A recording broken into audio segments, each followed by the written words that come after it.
Well, while we're waiting for our extemper, because we need that person to come in to actually start prepping, we just want to really quickly introduce ourselves. I'm Kate Sundin. I am one of the coaches for Academy at Palumbo. I'm also the treasurer for the league. If you have any questions, please feel free to just grab me. I should be in the tab room, I guess, is most of the day, so just find me in the tab room. I'm Patrick McGee. I'm one of the coaches at Holy Ghost Prep, and I did not hear a single word you said because over here. I coach primarily the speech side. Extemp, yep. There you go. Yeah.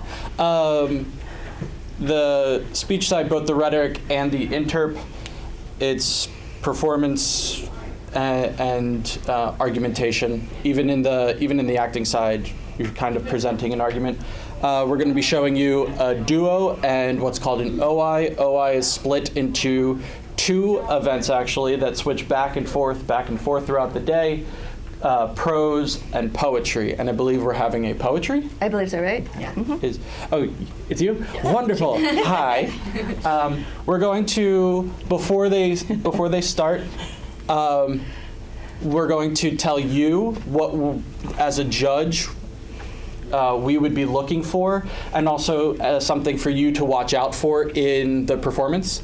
And then afterwards, I think it was if the student wants to stay in the room, and we tell them what we had on our ballot. And so that's not normally what you do. You don't normally talk to them. You don't normally talk to the kids, but in the interest of giving you guys an idea of how we judge to the student, we'll run through what we would put on the ballot for that student, kind of, suggestions, things they did well, et cetera, et cetera. So what's going to happen is first we're going to go through the process. Our extemper here is Ashwin. We're going to go through the process of what he has to do, because he has 30 minutes before he's going to actually be speaking. So we're going to go through that. And then we're going to have one of our interpreters go, and then Ashwin's going to come in, do his extemp speech. And I'm also going to do a quick run through after we're done with Ashwin about what oratory is about, and then we'll do the other interp. Yeah. All right, so what happens with Extemp?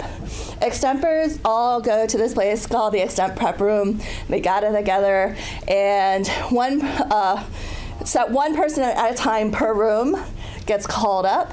They pick 3 topics out of an envelope, and then they pick one of those 3 topics and put the other 2 back in the envelope. They are then given 30 minutes to prep that topic.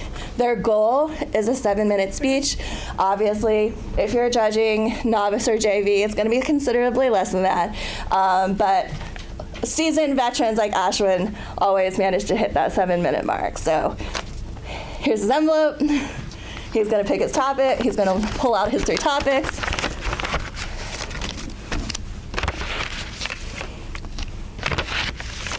And he's going to look at them, decide which one he likes the best, and put the other 2 back in. And now he's going to go off back to his little table in the prep room to go prep for the next half hour. Yay!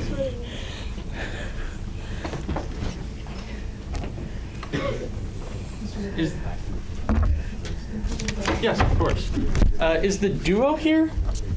Wonderful. Okay. I'm going to start with OI, if that's all right.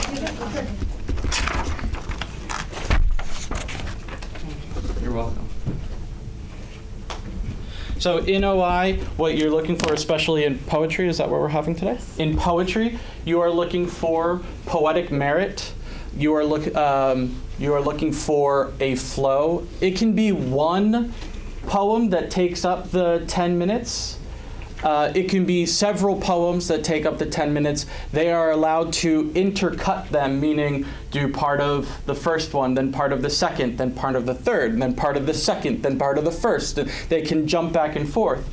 If they do that, what you're looking for is a distinct difference between the first narrator of that poem. I don't want to say character so much, but the first person speaking and then the second character person speaking, so that it's clear which poem you're following.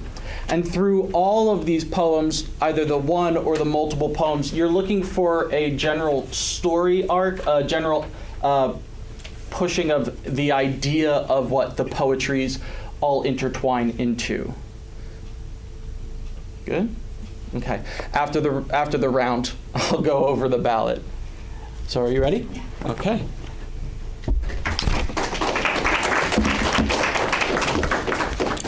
And there is what are called time signals. Time signals are you must keep time in a round. Stopwatches are your friend because they don't drain your phone battery. When a performer stands up or at the beginning of the round, you should ask the room or the performer time signals? No, thank you. Okay. Had she asked for, you would give them the time signals that they want, like a 2 minutes left at 8, a 1 minute left at 9, and then usually the tradition is a fist up at 10. There is a 30-second grace period in interp events, so you cannot mark them lower if they go over 10 minutes. You should signal them at 10 minutes, and then if they go 10:31, the only punitive measure for going over time is they may not receive first place. They can take second. If it's an egregious error, you can take it into account, but you should not say, oh, you went over time, automatic last place. Okay. Ready? Yeah. Okay.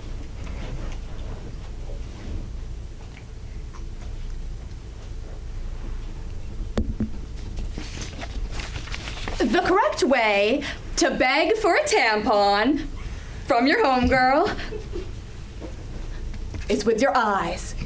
Blink that shit in Morse code, you feel me?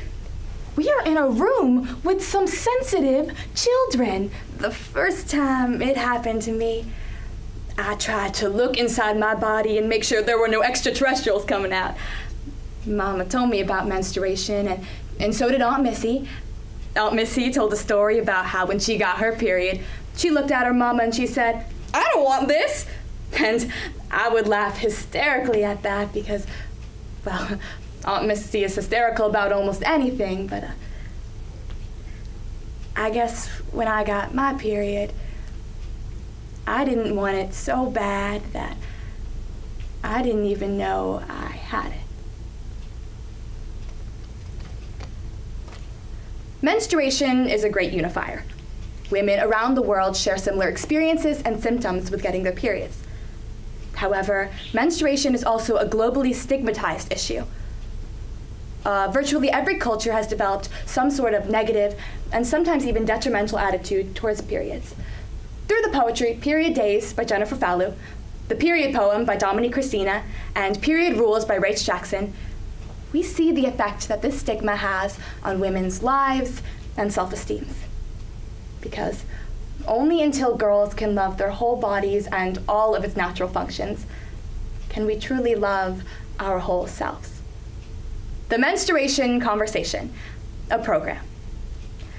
The dude on Twitter says, I was having sex with my girlfriend when she started her period. I dumped that bitch immediately. Dear nameless dummy on Twitter, you're the reason my daughter cried funeral tears when she started her period. The sudden grief all young girls feel after the matriculation from childhood. Herein begins an anatomy lesson infused with feminist politics because I hate you. I just figured I needed to wash better. Blood will make you dirty, you know. I learned that early. That it'll change you, make you smell different, make you walk different. The walk might just be because of the pads, but the altering power that a red stain can have on your clean underwear was enough to make me ignore it for 4 more days and 2 more months after that. Each time I felt that warm, I would run to the bathroom and make a tissue pad and plead to whatever god was in charge of our ovaries not to let it fall out during dance class. The correct way to beg for a pad, still from your same homegirl, is with your hands. Form a tiny box with your finger and thumb. Do not raise it above your waist, lest the social siren cues go off. There is a thing called the uterus. It sheds itself every 28 days or so, or in my case, 23 days. I've always been a rule breaker. That's the anatomy part of it. I digressed. The feminist politic part is that women know how to let a dying thing leave the body, how to regenerate, how to become new, how to wax and wane, not unlike the moon and tides, both of which influence your behavior. I digress. After successfully acquiring said menstrual masker, announce loudly that you have to pee. Pee only. Even if your bladder is a desert, grab at the bag of shame on your way out. The unwrapping of the menstrual masker is the worst. There is a marching band in every crinkle, letting your tinkling stall neighbors know the lining of your uterus is shedding at the moment. I mean, I thought about asking Aunt Missy what it was supposed to look like, because I figured there was no way I had my period. I figured she gave all her blood away. Ain't that what God is doing? So, how come when a woman does it, it ain't clean? I waited until the 4th month to tell my mother that by my body's clock, I was a woman. She gasped so hard, I thought she would swallow me whole, those grass-green eyes darting back and forth, looking for some kind of transformation. I never told her that I had been shipped in by myself for 3 months. I never told her that the day I came home and told her was the day I learned what it was. These are rules that should have stained your bones by now. I shouldn't have to remind you how fragile their eyes might be. You should know that a period is something we ignore on some run-on sentence type shit. On some say me once a month type shit. On some, if I have to whisper to get a tampon, you best believe I won't be in that room type shit. When your mother carried you, the ocean in her belly is what made you buoyant, made you possible. You had it under your tongue when you burst through her skin, wet and panting from the heat of her body, the body whose machinery you now mock on social media, the body without which you wouldn't have no Twitter account at all. I digress. See, it's possible that we know the world better because of the blood that visits some of us. It interrupts our favorite white skirts. It comes to dinner parties unannounced. Blood will do that. Period. It will come when you are not prepared for it. Blood will do that. Period. Blood is the biggest siren, and we understand that blood misbehaves. It does not wait for a hand signal or a welcome sign above the door. And when you deal in blood over and over again, well, that makes you a warrior. And I know all good generals know not to discuss battle plans with the enemy. But let me say this to you, dummy on Twitter. If there is any balance in the universe at all, you are going to be blessed with daughters. Blessed. But Mama, though, she had this period kid already waiting for me. And she was prepared to teach me that my body was mine. I kick myself for not telling her earlier, because every month after that, on the first day of my period, she would let me stay home from school. We spent the day playing around in our pajamas, drinking tea and eating snacks. Every so often, she would buy me flowers. Every so often, she would make me feel like I was spotless. So to my daughter, should any fool mishandle the wild geography of your body, well then just bleed, baby. Name the blood something holy, something mighty, something unlanguageable, something that sounds like the end of the world. Name it for the war between your legs and for the women who will not be nameless here. Just bleed anyhow. bleed and bleed on everything he loves. Period.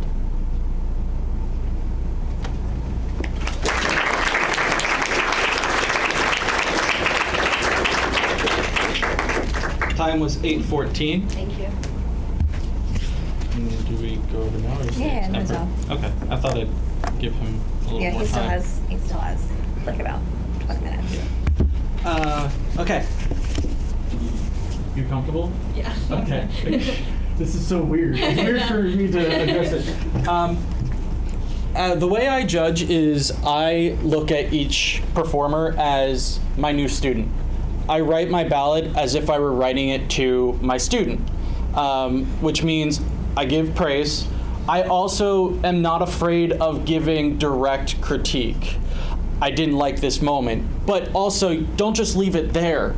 Give them a suggestion if you can. If you can't, just write something about this moment. I can't put my finger on it, but revisit in rehearsal. And that's one of the things, and I couldn't put my finger on it. Your aunt gave all her blood away. I wrote something about it is static. Try to address in rehearsal the thought that is behind this moment. I couldn't quite, the shift between some characters, I couldn't see. They were all upright, which your posture is amazing. But I think some of them can be adjusted, especially the girl who is shamed. It might actually like physically bring her in. So that there's a physical change to alert me that new character, I can remember what happened to her before, but I was unclear about, I got you wanted to ask your aunt, but there was something in that moment that I just couldn't catch.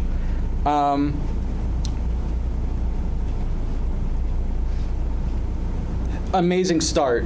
Like it, boom, it got me, which is something that you want to look for. Even if I don't mean that every poetry or every interp has to start loud, but rather to grab you. No, the intensity has to be there. No character in any play ever is born on stage, meaning they have thoughts before they start this dialogue with you where you don't talk. They have a moment before, right? And if they open that binder, they should already be in the conversation. They should already be at a level of intensity. Not intensity, but have a clear goal of what they're trying to do. You're not talking to an audience. You should be talking to someone or some people specific to that moment, to that character, creating a reason why you're telling the story, and you get that from that very beginning. I try to write down at least like, so the first character was asking a tampon from your homegirl. I wrote down one circle, tampon, for me to remember that's that character. And I try to do that just for me to keep track. The intro I really enjoyed. It sets up the information of the idea behind the poetry. We need to discuss the stigma that is behind menstruation. Am I close? Yeah. Okay, cool. But for me, the intro, it was a little fast. It's the only time that the audience sees you as you, right? We only talk to you once, and it's in the intro. I would love it if, in the intro, take that moment and connect each person and deliver it to that person alone. It'll help them be drawn into it. It'll also, trickery is you are the most professional, the most experienced in the room. If you nail the intro, you are the most experienced in the room. Sometimes. Each thought, for the most part, each thought connected to the next. I could see it on your face and especially in your eyes, that it wasn't line, it had a progression. So you for me, that's a thing that I like to see, that it's not a declamation of poetry, rather it is a human being or a character discussing something with you. There should be a connection. It should never be cold reading of Dr. Seuss. It should be a real connection. And I saw that through your thoughts. In the middle, some characters blended together. I felt the mother, the dear dummy, Yeah. and then is that the same person, dear daughter? Yeah. Okay. The voice kind of shifted a little bit. You started in this rich voice for her, and then by the time you addressed the daughter, it was just a little closer to not the one where she is dirty, not the one talking to your homegirl. There's another one? No.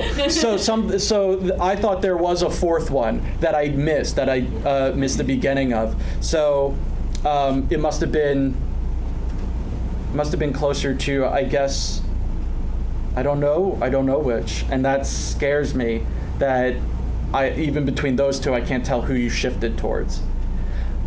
In rehearsal, I would go back and really define those characters. Not cartoonish, not stereotype, but they should have, if I ask that guy to stand up and that guy to stand up, they have two completely different ways of standing, two completely different ways of expressing a certain idea or certain emotion. And I want to see that in each character. When you look at the binder, a lot of the times what is this? When you look at the binder, okay, a lot of the times when you look at the binder, it looks like you're looking at another audience member, which is perfect. Your face should never die, right? It totally takes the audience away from that character. So you're with a person, and then you need to look down for the next line, and you look down for the next line, and it's still that character. It's just another audience member. And for the most part, you do it. There were a few moments near the end, around 7-minute mark, where I don't know if it's because the volume is coming down, or the pitch, not intensity, that's still there, but it's softer. I don't know if it's because of that, but when you look down, I lose some of the eyes. And then again, I like to be specific because they're my kid now, right? The pace from stay at home, she allows me to stay at home, all the way through that to spotless. I want you to earn that moment of spotless. So don't play the end at the beginning, right? Don't play that it's this moment of revelation. I write pace, but that's like shorthand for make sure you look at the thought that gets you to spotless. And then 8:14.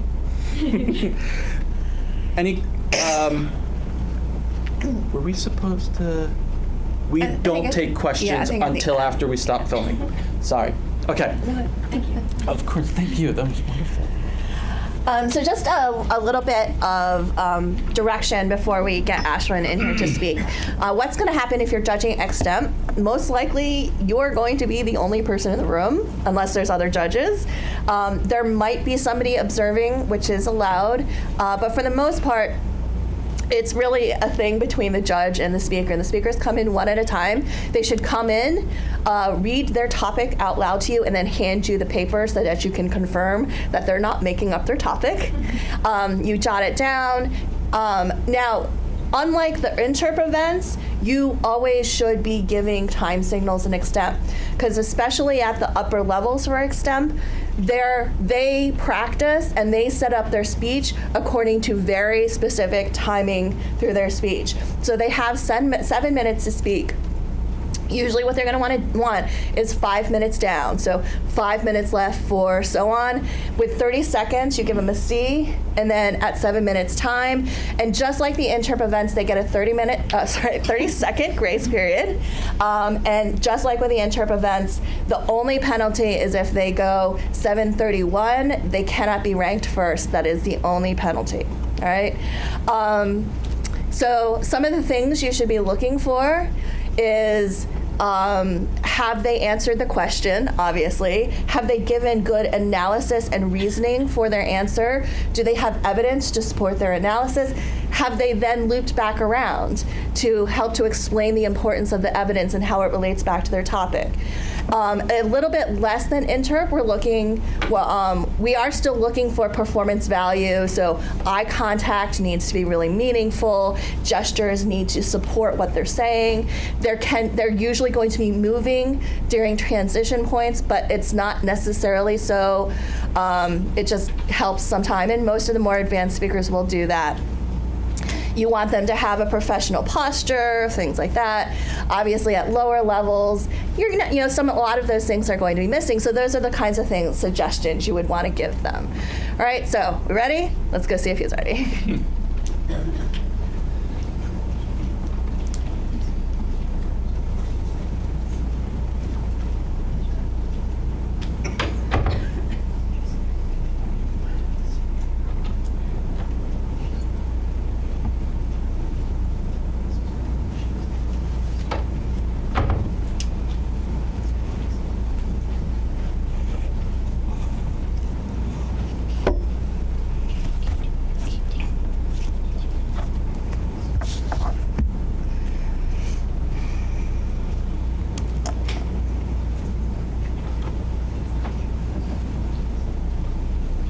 Did you already explain the event?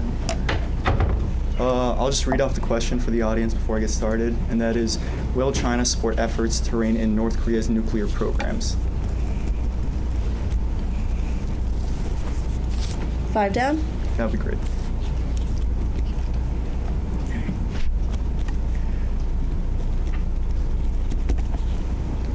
This past Christmas, to commemorate the holiday spirit, North Korea decided to set up a Christmas tree along its border with South Korea. The next day, South Korea immediately said they weren't okay with this decision, and North Korea threatened to actually bomb said tree, which they set up themselves, and actually attack North Korea in the future. So clearly, North Korea isn't just a bit crazy, they're more of a Grinch. And as Reuters goes on to say on September 6th of 2017, they don't just hate the Christmas spirit, they hate the entire international community, which is evident in their actions throughout September. The article goes on to comment that in the month of September, they conducted 2 hydrogen bomb tests. Even further, they had 8 missile tests, including 2 missiles that flew over Japan and landed in a sea near Hokkaido. Even further, the U.S. Energy Department now estimates that North Korea has enough enriched uranium to produce around 8 nuclear bombs. And this scares the international community a lot, to no one's surprise. And a lot of people are actually pressuring China now to rein in North Korea's nuclear programs because they have the strongest relations with that nation over the past half century. The only problem is that China's been pretty much doing nothing besides saying a couple condemning words over the past 5 years. Now, considering the fact that if North Korea's nuclear programs get any stronger, it could lead to World War III, and I'm not really in the mood to be drafted, it's imperative we ask today's question, which is, will China support efforts to rein in North Korea's nuclear programs? Sadly, the answer to this question is no, because China needs an ally on its borders. More specifically, first, because they're scared of a refugee crisis. Second, because they need a buffer state. And finally, because they're worried about a rogue nuclear state. Now, looking over the past 2 years, the Syrian refugee crisis has been pretty crazy. Around 2 million Syrians and Iraqis have fled into Western Europe looking for a new place to call home, causing massive amounts of chaos among Western European nations. Now, take this refugee crisis and multiply it by 5. 10 million refugees. That's what would happen if North Korea as a nation were to collapse. And that's what China is scared of, leading to the first reason for why China will not support efforts to rein in North Korea's nuclear programs, because they're worried about a massive North Korean refugee crisis. Al Jazeera explains the situation on September 13th of 2017, where they state that China is single-handedly propping up the entire nation of North Korea. About 90% of all their GDP comes from trade with China itself. But even further, almost all of the money laundering done by North Korea is actually conducted by China as well. And even further, China also provides food to North Korea so their people don't starve. What this basically means is that without Chinese support, North Korea as a nation would collapse. And that puts China in a precarious position, because Asia Times goes on to comment on September 19th of 2017 that if China were to try to rein in their nuclear programs by possibly putting on sanctions or taking away some of the food they give them, it could lead to the collapse of the entire nation, putting around 10 million indoctrinated, militarized people running over their border. And this comes down to a simple cost-benefit analysis. Would they rather have a stable, allied nation on their border or 10 million crazy people running into their nation? Which clearly shows us that China will not rein in North Korea's nuclear efforts. But even scarier than people are nuclear weapons themselves, leading to the second reason for why China will not rein in North Korea's nuclear efforts. And that's because they're worried about a rogue nuclear state.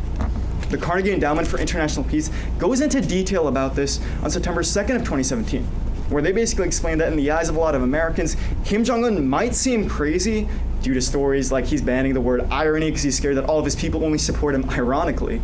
But in reality, he's actually rational into pursuing his own self-interest. By creating his own nuclear programs, he's assuring the success of his entire regime by preventing any threat of a sort of Gulf War in which the United States intervened or Iraq War in the early 2000s. He basically wants to secure the safety of his own regime. And China understands this perspective. They know that Kim Jong-un won't attack them in the current status quo. But Brookings Institution goes on to say on August 6th of 2017, if China were to try to change things up by ensuring sanctions to rein in these nuclear programs, it will completely change the situation, possibly leading Kim Jong-un to turn these weapons against China itself or another power to take over and possibly threaten China as well. So what this means is that China doesn't want to risk nuclear weapons being pointed at themselves, so they're not going to do anything to rein in these nuclear programs because they don't want to face the wrath of North Korea's current nuclear arsenal. But third, and possibly the most important reason why China will not rein in North Korea's nuclear programs is simply because they need a buffer state. Foreign policy delves into what a buffer state is on August 8th of 2017, where they specifically explain that a buffer state is a nation that separates two other spheres of influence. More specifically, North Korea essentially separates China from South Korea and the American military. They're a protective force. And China really wants this buffer state because they want to secure their own power in the East Asian region. Actually, Asia Times explains in a separate article on September 11th of 2017 that by creating a buffer state in North Korea, China is essentially trying to prevent Americans from expanding their influence in their region, which is seen in the United States' current efforts to expand their own influence in South Korea, in which they established the THAAD anti-missile defense system. Because China is trying to prop up their own power through creating a development bank with other nations in East Asia, and also by simply expanding their own military forces through man-made islands in the South China Sea, they will do anything to maintain their own power in the region. So in the end of the day, China's going to prioritize their own concerns of power over the concerns of other nations to the threat of North Korea itself. Meaning that they're not going to rein in North Korea's nuclear programs because they want them as a buffer state and they want them to help facilitate their own increasing power in the region of East Asia as a whole. Now it's important that we return to today's question, which is, will China support efforts to rein in North Korea's nuclear programs? And sadly, the answer to this question is no, because China needs an ally on its border. More specifically, first, because they're scared of a North Korean refugee crisis. Second, because they're worried about a rogue nuclear state. And finally, because they need a buffer state on their border to help assure their own power in the future.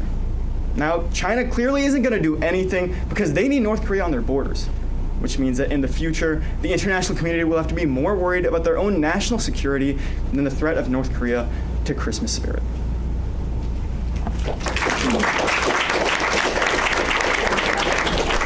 Time was 6:37.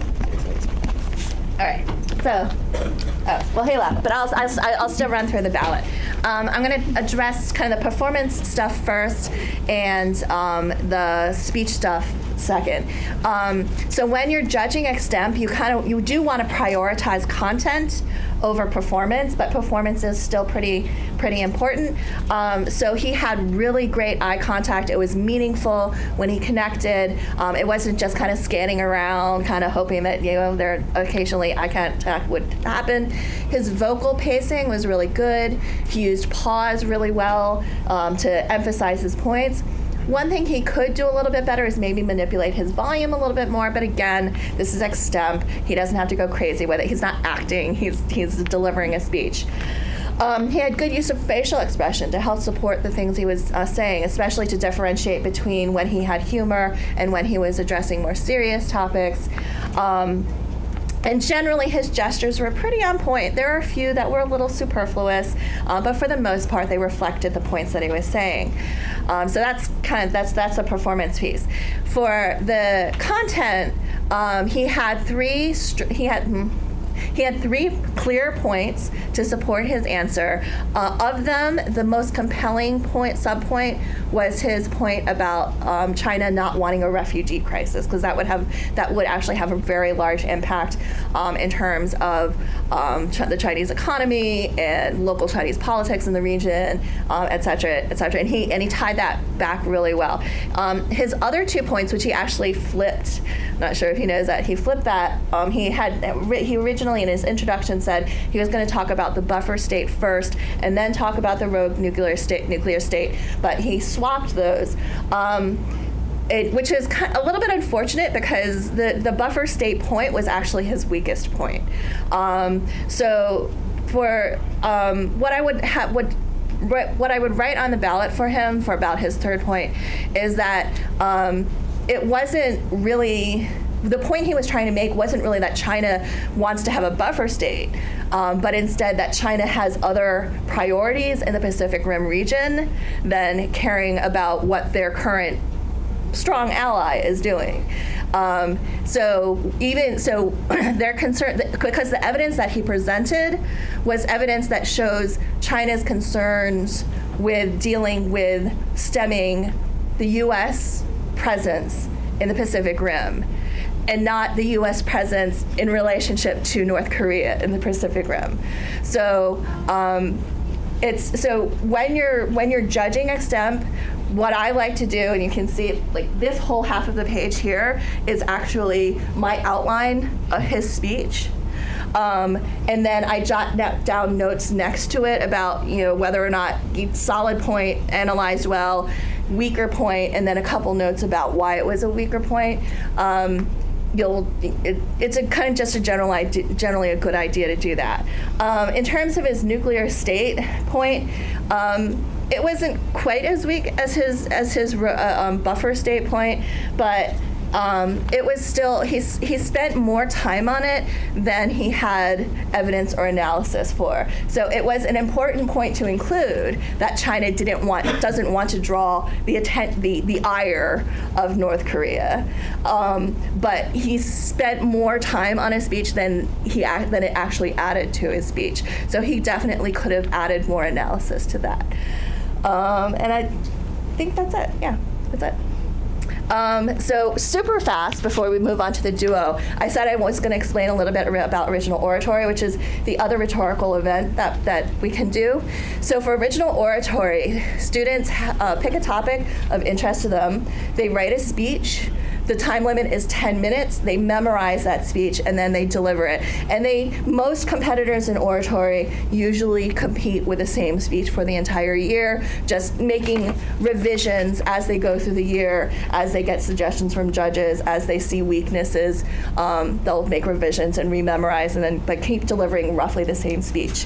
For that one, and so unlike Extemp, where content is this important and performance is this important, for oratory, it's really even, right? You want to look at both the content and the performance equally. So you're looking at the same kinds of things that you'd be looking for performance-wise for Extemp. Do they use pace to help to add to their performance? Do they use pause to make evidences? Do they have good facial expressions and gestures? Do they vary their volume and their pitch to make it a little bit more interesting, the performance-wise? Content-wise, same thing. You want a logical progression from the beginning to the end of the speech. You want clear organization to the points that they're making. You want there to be some kind of impact. Now, it doesn't have to be a persuasive speech. It can just be a strictly informative speech. But even if it's just an informative speech, you want there to be a central focus to it. You don't just want it to be a list of facts, because who wants to sit around and listen to 10 minutes of that's just a list of facts. You want there to be some kind of message coming out of the speech, some sort of takeaway that the audience is like, wow, I kind of have something to think about now, right? You want them to have evidence. You want them to present evidence to support the things that they're saying. And you should kind of listen for where the evidence is coming from, because that should play into it too. Like, are these reputable sources that they're coming up with, instead of like some rando, clickbait sort of website, right? And so again, with oratory, you're looking at an even split between what they're saying and how they're saying it as you're judging. Okay? All right. Ready for duo?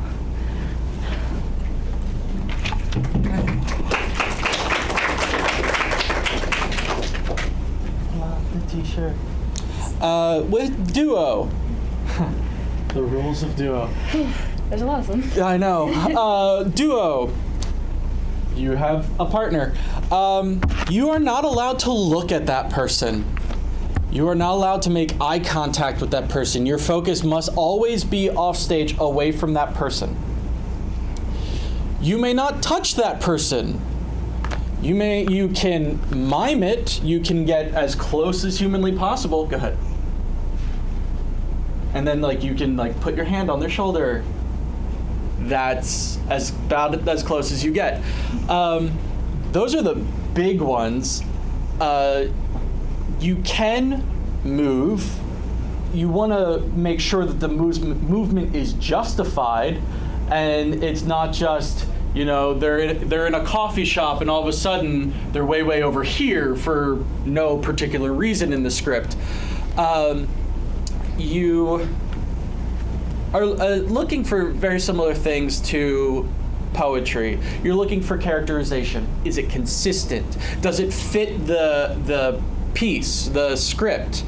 Or, if it's supposed to be a gentleman meeting the most beautiful girl in the world, and the character is coming in a hunchback, and it doesn't fit that moment. Okay. That was so fast. What a change. You're also looking for the material. Does it fit these characters, these actors? The introduction, just like in poetry, should set up and the understanding of the piece, understanding of the point of it, and why it should be performed in some cases. The interaction with the environment, we should really believe that they are interacting with their character, that they're listening to their character, that even though they're looking off stage, they're looking at their character when they are supposed to. And then vocal quality, same thing. If you are doing the character justice, then your voice will sound natural and in the world of the scene. Ready? Yeah. Okay. Time signals? Can we have 2 down, please? 2 down. 2 at 8, 1 at 9. 5 at 10, thank you.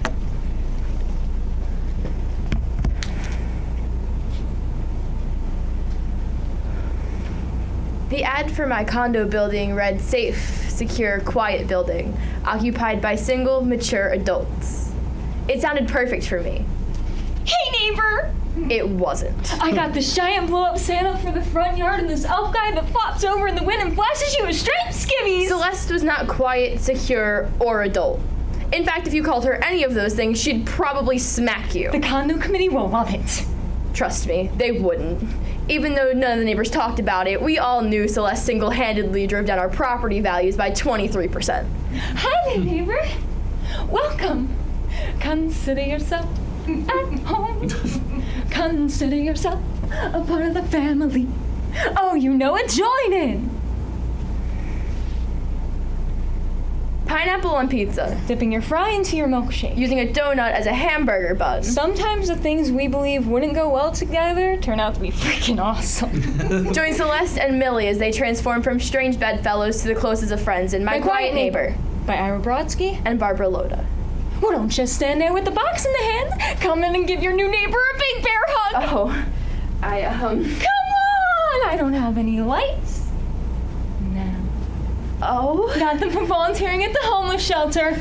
Did she volunteer or live there? So why the change of locale? Leaving your husband? No, what made you think? You look very healthy and flush. They say single women are more healthy. Well, I'm not married, but I think the flush thing is just sweating. Then I was right to order that pizza. I gave him your buzzer. Pizza? I'll pay you back. Who is this person? It's only 10 a.m. It's never too early for pizza. I'd better get back to work. Oh! A present from your new neighbor. Thank you. That's so dryer sheet. I know. Most new neighbors give you cookies or a fruit basket or something, but I didn't know if you were a diabetic or hated bananas. But you gotta do laundry sometime, am I right? The box is open, but I only used one sheet. So, where are you from? Harper Woods. I lived there with my mother. We had this big house. It was almost a mansion, and I loved it. I never married. We got along fine, and I don't think that's strange at all. Oh. I wanted to go stay with my mother too, but my stupid husband insisted I go live with him. And then look what the louse did. Oh my, he divorced you? No. He died. What an idiot. I'm so sorry. No, don't be. I'm furious with him. Besides, it's all over now, and he's still with me, messing things up as usual. He talks to me in my mind. Well, I've been busy helping my mother get settled into the nursing home. My mother has Alzheimer's, so... Oh. Well, who doesn't? What? I don't know what came over me. I hadn't even told my closest coworker at the bank.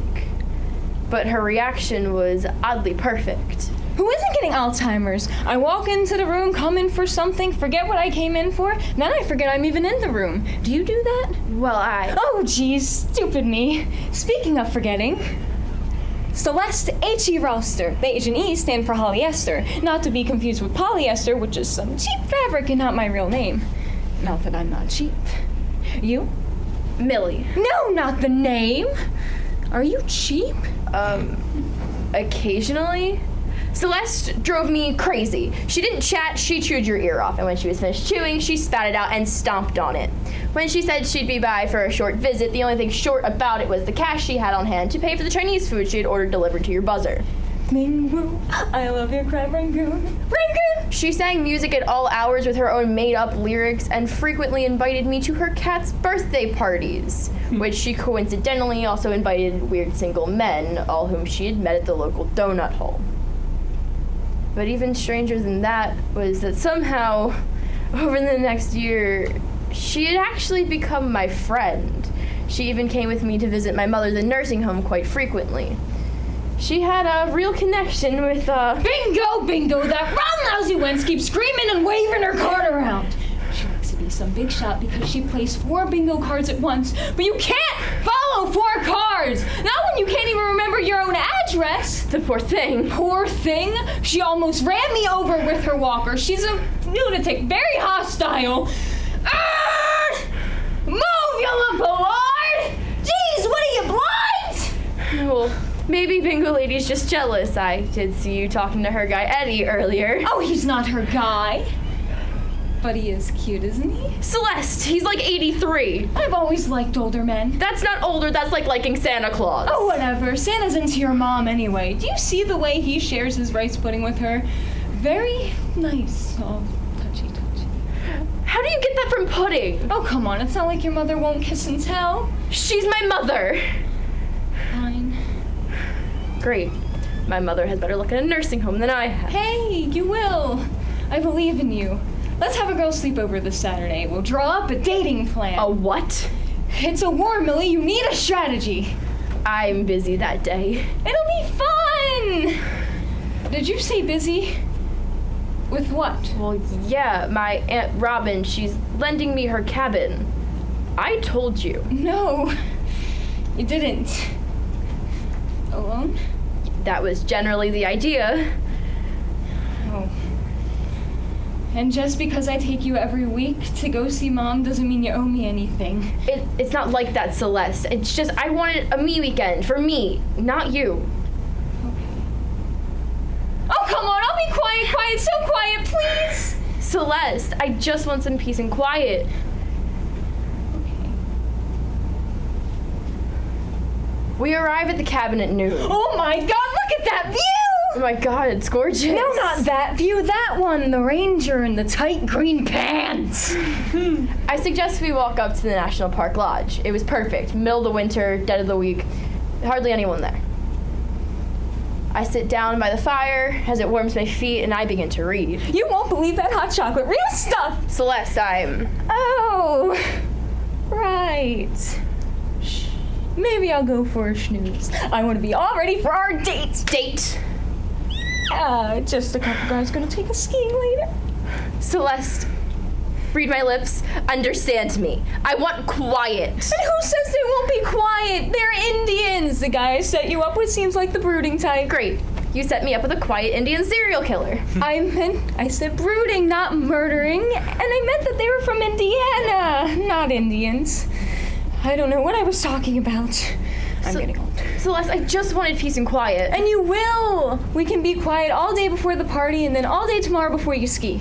And we can even be quiet while you ski. Not when you don't even know how to ski. Sure, you can be all quiet until you go smacking into a pine tree. Then things would definitely get quiet. And party? What party? Just a few people I invited for a jacuzzi thing. No jacuzzi and no party. I draw the line at skiing.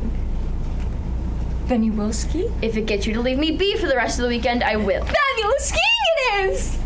It's funny, I'm not the outdoorsy type, but I found a new sense of myself at the top of that mountain. Ah! What? That's not a bunny hill. There's nothing bunny about that. It'll be fine. Just turn gently as you go down, like the instructor said. I'd just rather go straight. No, you can't. You'll fly. You'll pick up speed and whip over the mogul. Moguls? Since when did you know so much? Well, Jed gave me a few pointers. Oh my gosh.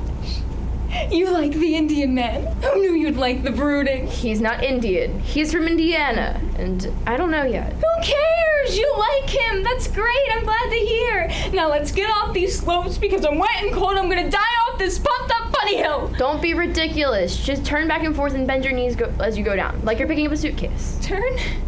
I can't even move.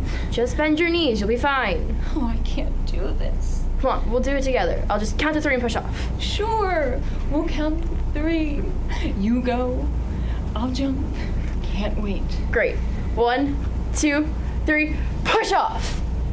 Hey! Just act like you're picking up a suitcase. It'll be fun! And it was fun, actually, because only 2 seconds later, a skier crashed into Celeste at the top of the hill, sending her plummeting down the mountain. When all was said and done, she had a broken leg, a refund on her ski rentals, and a couple of potential dates. One of which, her husband, in her head, told her might be the one. She's a lucky lady. I guess I am too. I only broke 1 leg. And you wouldn't believe how nice Jed has been to me. Once Sunday finally rolled around, Celeste sat whimpering on the couch as I finally got to read. Millie, I'm really sorry. I really am. What? This weekend has been terrible. A pure disaster. Not complete. You're hurt. You'll have to miss work, and we didn't have any quiet at all. It wasn't at all like I expected. I know, and it's all my fault. I'm a rotten, terrible. Thanks. What? Did you just say thanks? Yes. Thanks. For it all. Before I met you, my days were quiet. Now nothing is exactly as I expected. And you know what? It's been great. Even though I broke your leg? And I met a man. Yeah, a brooding man from Indiana. And I introduced you. What a friend I am. You are. Actually. Thank you.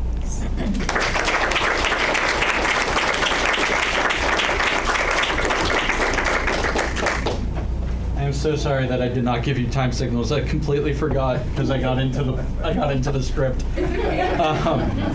That's actually a really good point. You were 1024, by the way. Say,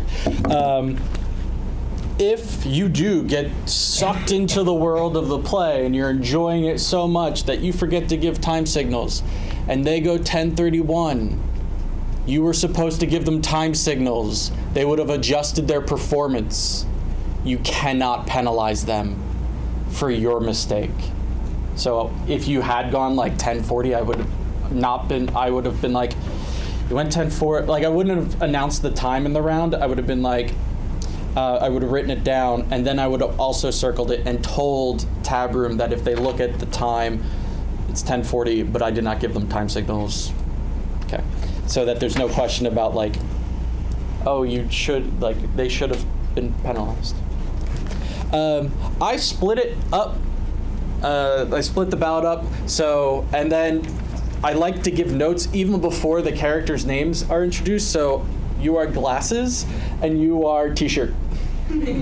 Find a descriptor, blue tie, red tie, black dress, red dress, some sort of descriptor if you need to, or you could just leave it blank and then add in the characters' names. Let me see the weight of these things. Mime is so hard and it takes so much rehearsal, but I need to, when you come in with that box, let me see how heavy it is. Is it like a box of books and it's weighing you down, or is it a box of like sheets and it can just be like chucked off to the side? Be like that specific. And then later, much later on, the tea, was it tea? It was like a cup of hot chocolate. A cup of hot chocolate. I knew it was a cup, but when you went to drink it, you were talking, Yeah. and so it like went all down your front. Take that moment. Take in those rehearsals. Really look at your mime. I always tell my team, film it, watch it. Do you believe that it's there and it's just invisible? The intro is very nice. Glasses, slow down. The last little bit of the intro went very fast, right into the title and author. I love your breaking the fourth wall, where either you freeze and you sometimes just look over at us, but it's very clear you're breaking the fourth wall and you're talking to us.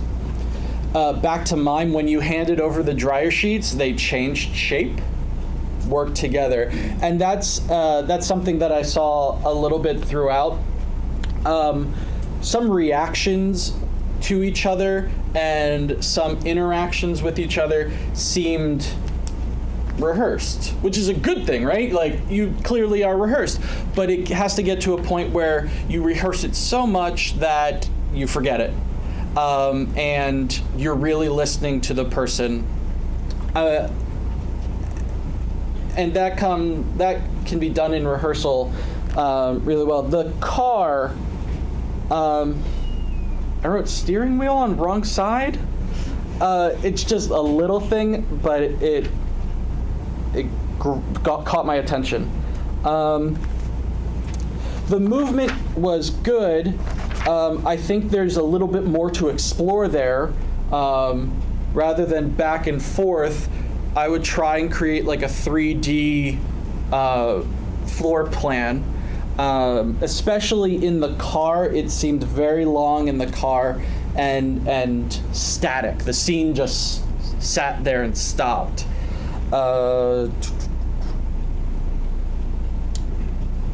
Some of the gestures and interplay, it seemed nervous or tight. Something to look at.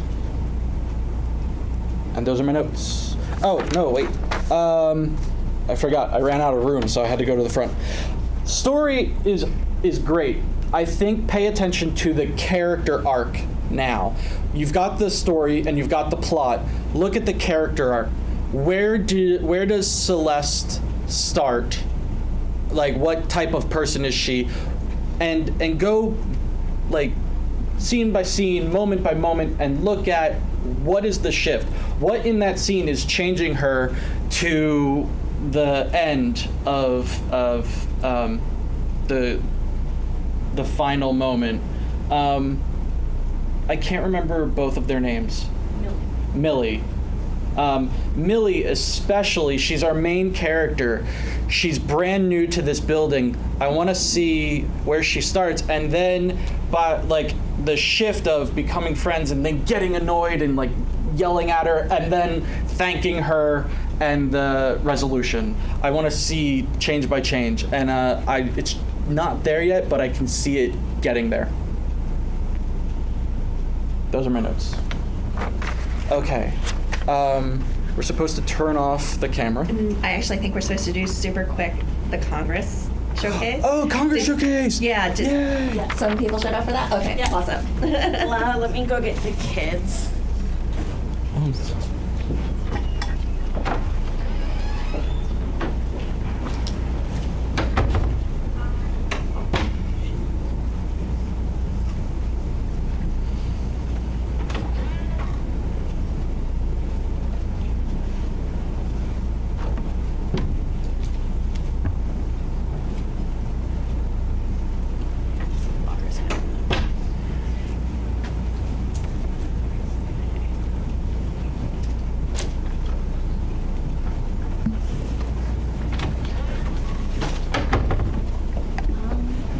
Really well situated for you guys to sit in like a block.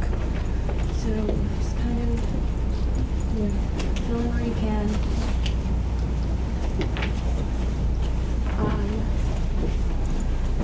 You'll speak from up there. I'm just gonna have to reflect the type signals at you.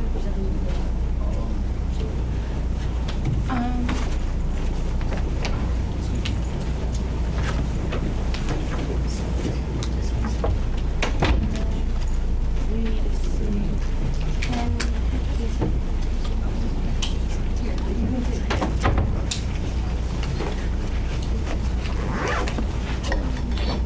This is just the showcase. Yeah, this is the showcase part. I can come in later for the. Yeah. Yeah.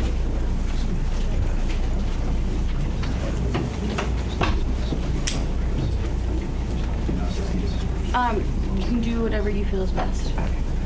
Okay, this is the Congress portion of the showcase.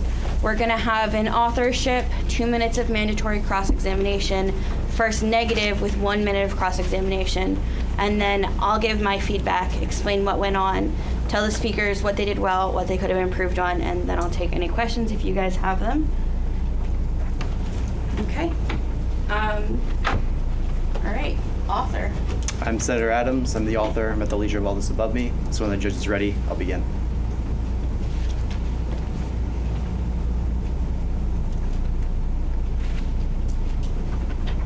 When the Department of Defense first released the Vietnam Combat Era Casualty Files in 1993, they revealed a lot to us about the Vietnam War.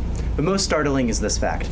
Out of the 58,202 reported kills in action, over 25,000 of them were under the age of 21. Now, following the war, the 26th Amendment was passed, with the cry of old enough to fight, old enough to vote. And today I want to continue this logic out to old enough to fight and vote, old enough to drink. Now, as we will soon see, the current drinking age is both outdated, it promotes harmful drinking, is self-enforced, and will unjustly take away the rights of American adults.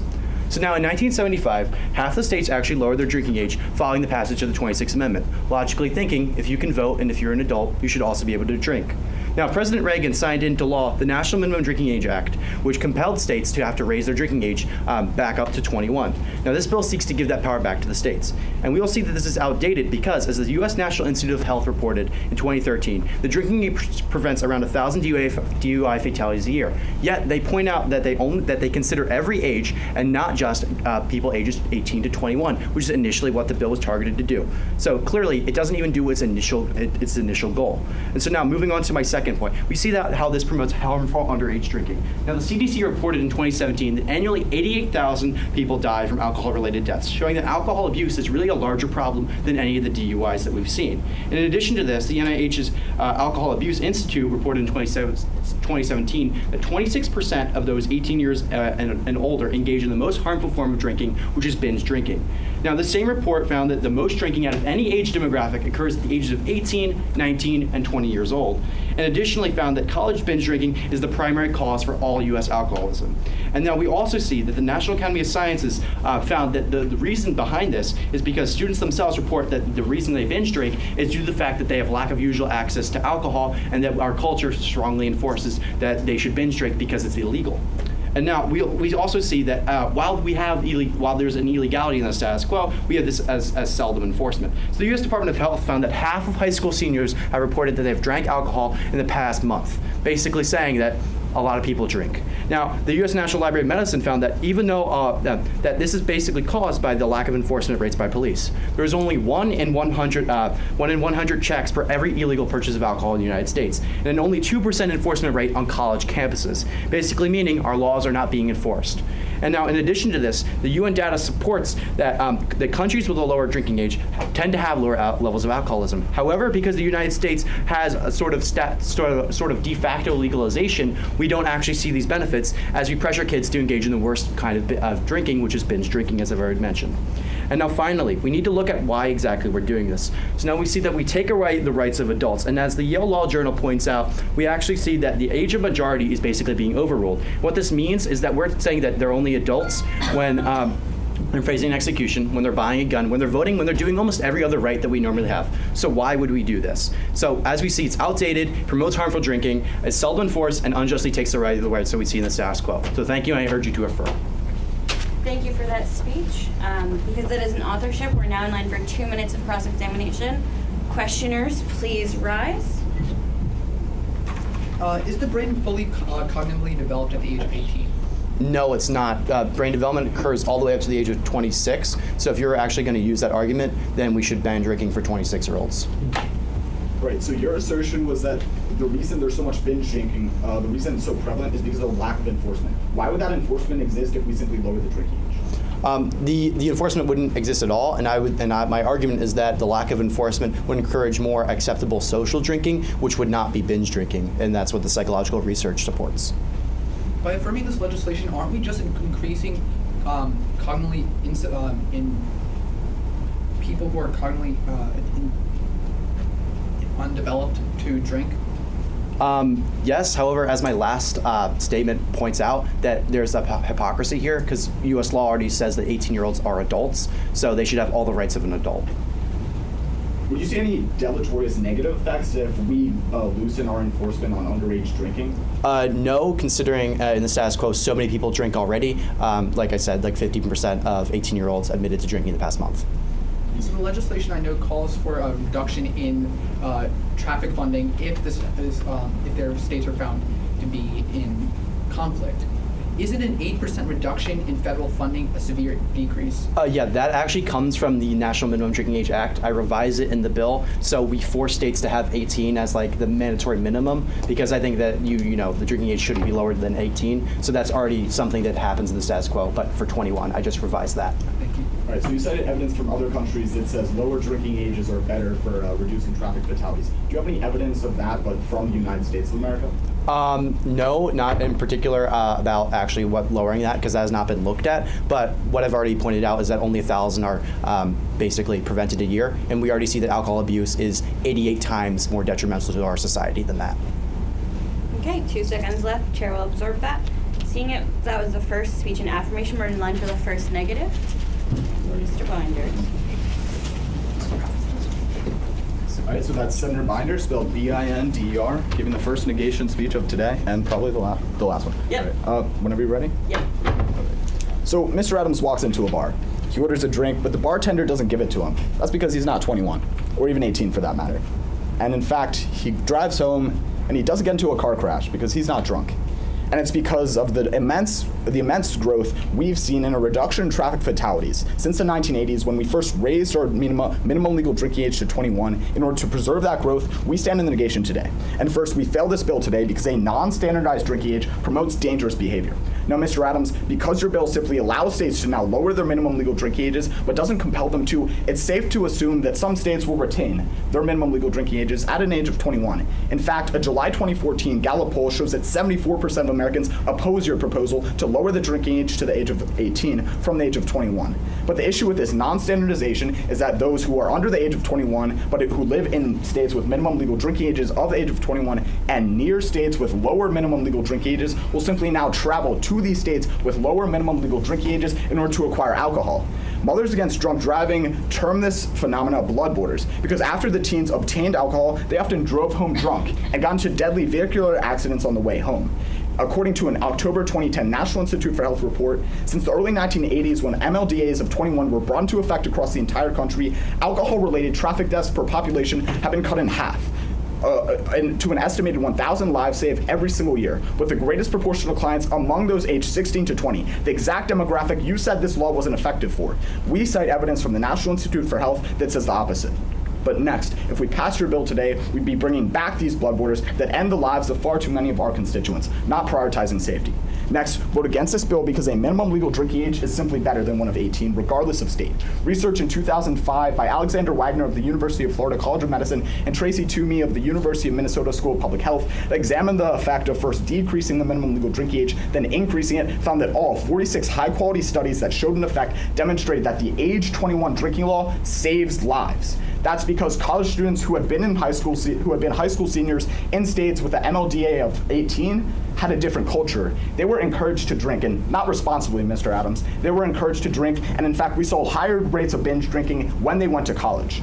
And that's because the age 21 law establishes a norm that drinking by teenagers is inappropriate, and it prevents the wider distribution of alcohol to teenagers of 18 who will then pass it on to those in high school. So in fact, what we saw was an increase in deaths from alcohol poisoning and binge drinking. Next, you said that you rightly pointed out you can serve in the military, but you're not able to purchase a drink, and that's for a precise reason. Because according to the CDC's National Center for Disease Prevention and Health Promotion in 2009, research has pointed to the significant problem of binge drinking among active duty military personnel when you lower the legal drinking age to 18, and in effect, it's had a negative underlying impact on job performance and preparedness on our military armed forces, not something we'd like to see. But next, you talk about how the National Institute for Science is an authority on binge drinking. Well, Mr. Adams, the National Institute for Science, according to the CDC in March of 2017, is against this measure, and you should be too. Okay, thank you for that speech. We now have 1 minute of mandatory questioning. Questioners, please rise. So, Senator, one of your fundamental points relies on the traffic fatality argument. So now, what statistically is more relevant? Are there more deaths from traffic fatalities or from alcohol abuse? I don't see it as a dichotomy between the two. From my standpoint, when you have a higher minimum legal drinking age, you decrease both binge drinking and traffic fatalities. Shouldn't our laws be uniform in that we should have the same status for individuals? If we're going to say that they're an adult, shouldn't it be uniform across the board? Yeah, but that's not what your bill does. It simply allows states to lower their drinking age from 21 to 18. It doesn't compel them to. Many states, in fact, probably the majority, will retain that 21 drinking age. So you've heard that there's no compilation, but does Congress have the ability to completely mandate a legislation like this? Yeah, we did it with the MLDA of 21, and every single state, because of that threat of withdrawing highway traffic funding, raised their minimum legal drinking age from 18 to 21 if they hadn't already.